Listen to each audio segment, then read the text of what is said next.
Coming in, we got 1, 2, 3, 4 Tusk burgers, a double burger, and a turkey plug. 4 French fries about it. Food is such a powerful thing, and it's one thing that's fascinated me my entire life. I grew up in the business. My dad is a baker, a master of his craft. I followed my passion to the south of France where I studied the culinary arts, and also being an alumni of the James Beard Foundation's Chef Boot Camp for Policy and Change. And now, I'm a husband, a father, and a restaurateur here in my home state of Arkansas. If food has made so many connections for me, it begs the question, how is food connecting people and communities all across the country?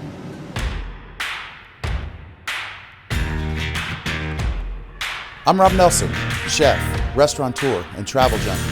Let's hit the road to find out how the power of food is bringing people together. So pull up a chair, we're setting the table.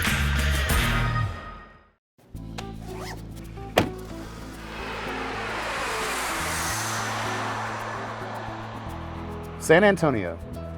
This city has everything I love. A deep cultural history, and most importantly, amazing food. I wanted to talk to someone who understands the power of food and has seen the impact it has on the people in the community.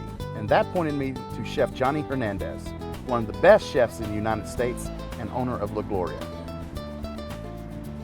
Chef Hernandez. What's up? How are you? Well. Great. Great Rob to Nelson. meet you. Pleasure to meet you. Nice to Welcome. meet you, sir. Welcome to La Gloria. This is our street food of Mexico, and Okay. it's kind of our little piece of heaven along the river here. Yeah, So- absolutely. I mean, what a prime spot. I know. The San Antonio River just running in your backyard. Exactly. Nice. The restaurant's been open 10 years now? Well, we were dreaming about it and designing 10 years. We actually 8 years. 8 years. Okay. It took us a couple years to as we were looking at Pearl, we had different options. Okay. And then we tried to align the opening of this restaurant with the completion of the river. Street foods in Mexico is was kind of the focus. So it is a lot of little plates and tacos and ceviches from different parts of Mexico that I really wanted to introduce to San Antonio in a very original, authentic way. Okay. It was well received and very successful, and we're blessed. Yeah, And yeah. we're trying to live up to that. Very inspirational, absolutely. Well, I hear we're going to make some breakfast tacos, maybe. Why not? Let's do that. I'm ready to do it. All right, let's do this. Okay, I'll follow you, Chef. All right, let's get started over here.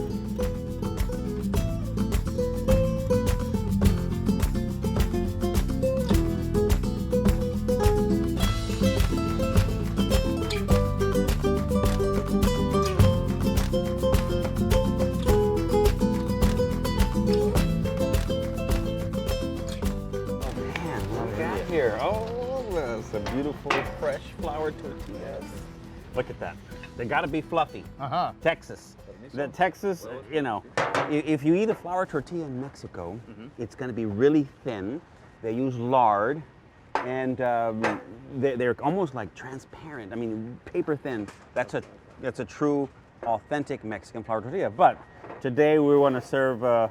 We want to try some breakfast tacos, San Antonio style. Grab one of those Absolutely. hot tortillas, and we are gonna get started here. You got some, beautiful pico de gallo there, and this is our salsa de árbol. Sounds delicious. Looks great.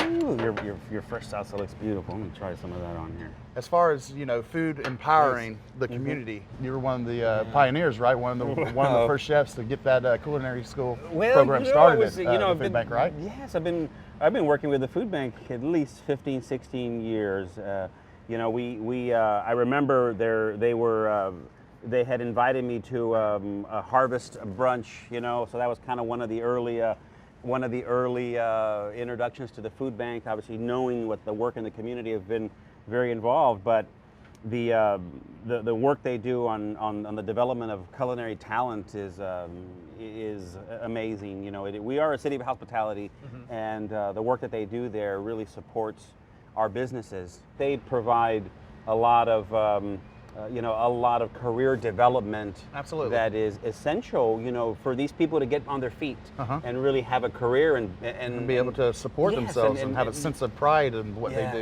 And we all have to do our part, right? And And what better way to do it is through food. Yes. I mean, food brings people together. Yep. Chef, So this is delicious.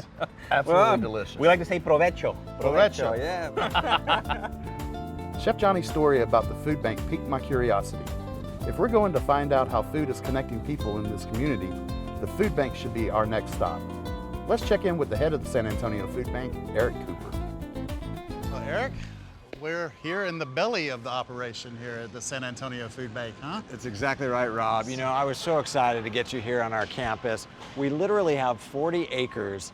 This facility, 210,000 square feet, 25 acres is under agriculture, but lots of moving parts. We couldn't do what we do without volunteers, but at the core of the food bank, it's all about the food donations, whether from farmers and growers, food processors, manufacturers, great grocery retailers. And I tell you, Walmart does a lot to stock our shelves, and it's all about eliminating food waste while collecting food donations that can help feed the hungry. And on a daily basis, our trucks are picking up from locations bread that's available, and dairy and meat and produce items. Everything in the store that's not going to be sold but still edible for human consumption, we're going to get that donated, rescue that. Gets on the truck and then makes its way over here to the food bank.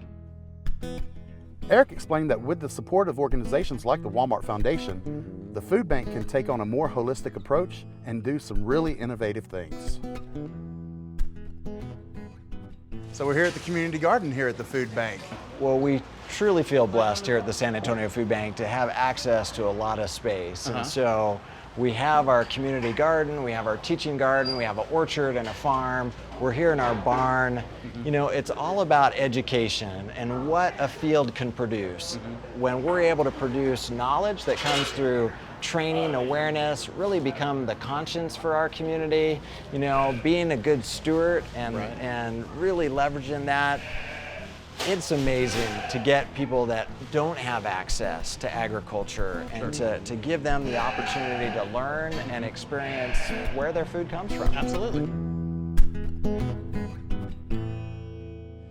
So Rob, I don't need to tell you, this is where the action happens. You could probably teach me the way around this place. I am in my element now. Yeah. So I am very comfortable. Yeah, this is really cool, man. Y'all got a nice little operation here. Yeah, well, I mean, early mornings and late nights, these guys produce tens of thousands of meals from this facility that then go out to feed kids during the school day or after school or on the weekends. Well, Eric, people like you doing this day to day, you know, bringing awareness and actually doing it is just awe-inspiring. I mean, it's just a privilege to be here talking to you today. Well, you and I both know it's not us, it's the communities that we're a part of and the relationships we have. So Rob, thank you for your passion around culinary arts and bringing people to the table. Thanks for having those tough conversations, right? Around food waste and food recovery. But most of all, we're grateful for Walmart and what they do for all of us. Absolutely. In this space as we try to set the table for those in need. Eric, thank you so much. Thanks, sir. Rob. Yeah. Pleasure. A lot of cities around the country have food deserts, neighborhoods with limited access to fresh, healthy, and affordable foods. San Antonio is no exception.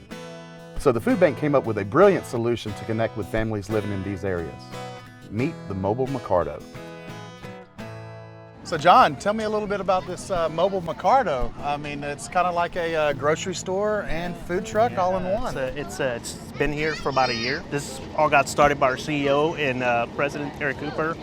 What he wanted was a store that would be convenient to areas of town that we call food desert, meaning there's not a grocery store in a 5-mile radius. So we actually are trying to change lifestyles by incorporating health and wellness to the community. Okay. So we bring our nutritionists, dietitians, our chefs. They provide healthy meals. Okay, they do demos Samples, on the truck? yeah, Okay. they do demos. We try to do demos according to what's in our garden.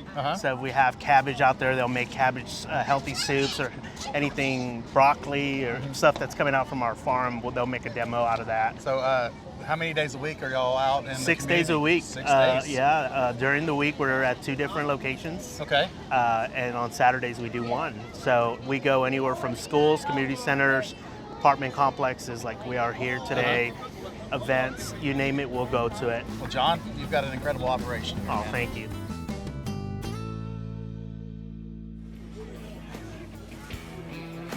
I always knew the importance of food, and it was eye-opening to me to see just how big of a role food plays in communities like San Antonio. Eric Cooper and the Food Bank are doing incredible work to steward the city's food resources, not to mention innovating in ways that bring the community together. By partnering with local businessmen like Chef Johnny and organizations like the Walmart Foundation, the Food Bank is helping those in need. My trip to San Antonio reminds me just how food defines a city, and it makes me wonder, what else is going on in other parts of the country?